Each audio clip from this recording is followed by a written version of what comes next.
밥하고 국, 밥하고 장, 밥하고 김치 이런 단순한 식사가 고지혈증을 유발하는 식사로 저희가 이제 이렇게 한 9년 동안 사업을 하면서 그런 결론이 나왔거든요.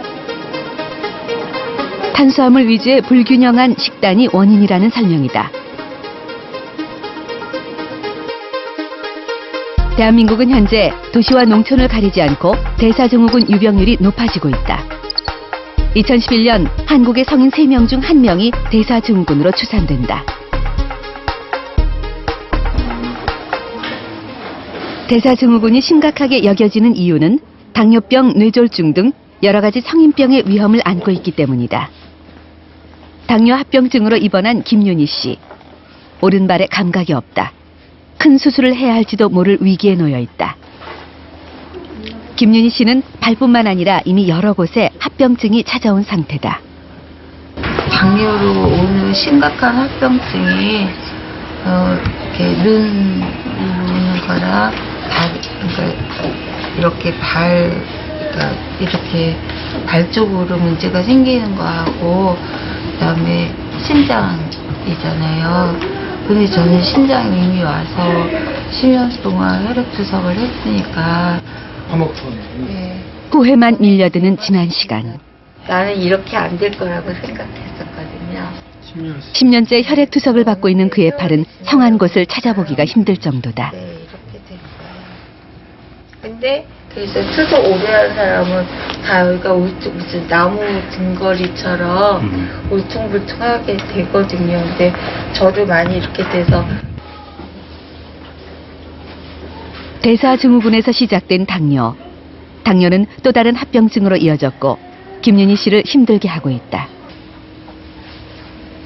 일종의 성인병의 종합 선물 세트 같은 것이 대사증후군입니다. 그래서 그게 이제 합병증이 변발되고 했을 때는 뭐 여러 가지로 심장이나 뇌졸중, 또 심근경색, 또 아까처럼 뭐 혈액투석, 절단 여러 가지 좀 심각한 합병증이 일으킬 수 있는 질환입니다.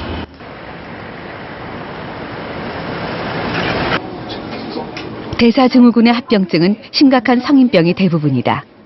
며칠 전 가슴 통증을 느끼고 입원한 박옥자 씨. 협심증 진단을 받았다. 올해 제가 고관절로 다쳐가지고서 재활치료를 받는 도중에 한 10m만 걸어도 숨이 차고 막 조여 오고 통증이 오고 자다가도 일어나서 쪼그려 앉아 써야 되고 그렇게 아프고 그래서 여기 그러나 위험했던 순간은 이번만이 아니다. 8년 전에는 갑자기 뇌경색이 찾아왔고 한때 후유증으로 식도가 마비돼 음식을 제대로 먹지 못하기도 했다.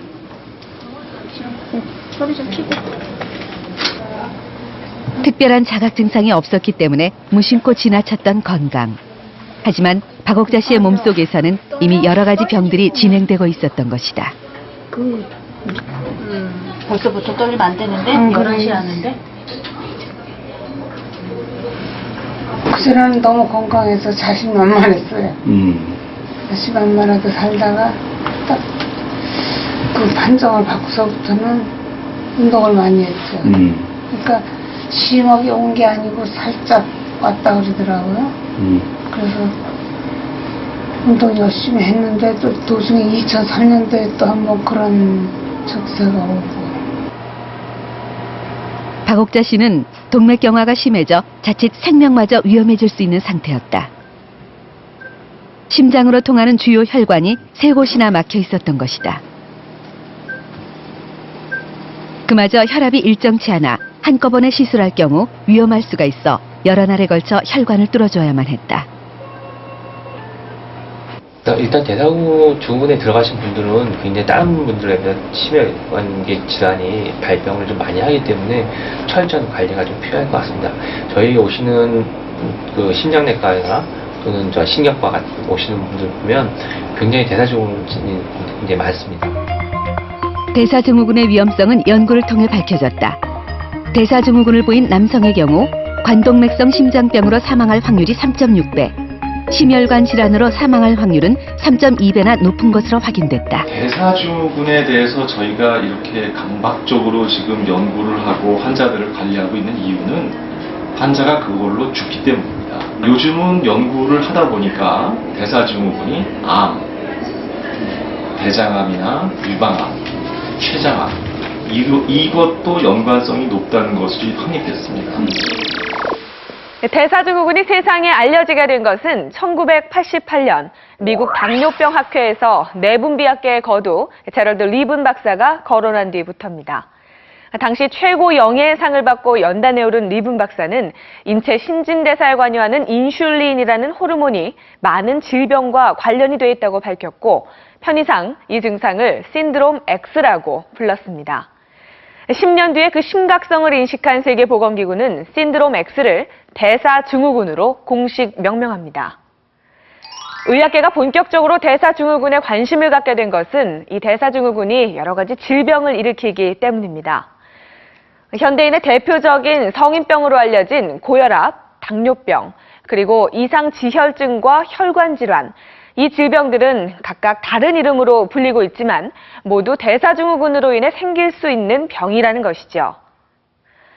그래서 대사증후군에 속한 사람들은 고혈압과 당뇨병 등이 한꺼번에 나타나는 특징을 보이기도 합니다. 자, 그렇다면 대사증후군은 어떤 사람들에게서 많이 발생할까요? 대사증후군의 원인부터 알아봅니다.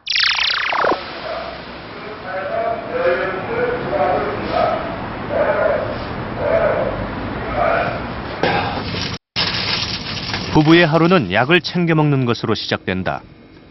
아침마다 5알의 약을 먹는 김재수 씨. 당뇨와 혈압약 그리고 심근경색을 예방하기 위해서다. 아내 이용금 씨는 인슐린 주사를 맞는다. 열일을 제쳐두고라도 하루 2번은 꼭 맞아야 하는 인슐린 주사. 이용금 씨에게 제일 중요한 일이다. 인슐린 안 가지고 나가면 어디 가서 자고 온다는 거는 힘들지. 어디 가서 밥 많이 먹는다는 것도 힘들고. 오늘 어쩔 수 없네 뭐. 아내는 15년 전, 남편은 6년 전 각각 당뇨 진단을 받았다. 혈압이 있어가지고 혈압약 먹다가 한 2, 3년 끊었어 내가. 내 자신이 그냥 괜찮은 것 같아가지고. 그랬더니 어느 날 막 물이 땡기더라고. 그래서 물을 먹기 시작해가지고 이상해가지고 병원에 갔더니 당뇨라 그러더라고. 그때가 한 거의 360인 걸 얼마 나왔어요. 거의 입원하라고 그러고. 부부는 함께 옷 만드는 일을 하고 있다. 아내 이용금 씨가 이 일을 먼저 시작했고 남편 김재수 씨가 허리를 다치면서 이 일을 함께 하게 됐다.